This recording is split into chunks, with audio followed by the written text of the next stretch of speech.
Before you begin changing your filter, be sure your car is parked safely and is turned off. Always be mindful of hot surfaces like radiator hoses, caps, and other components nearby.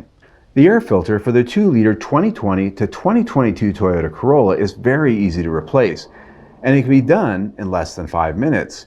No tools are required. To remove the oil filter, you can locate the main air filter box at the driver's side front of the engine bay just behind the radiator. To open, simply pop the 2 clips located at the front right side of the box.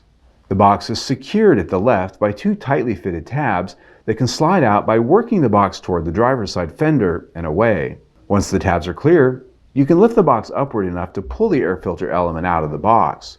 To replace the filter, just reverse the order of removal.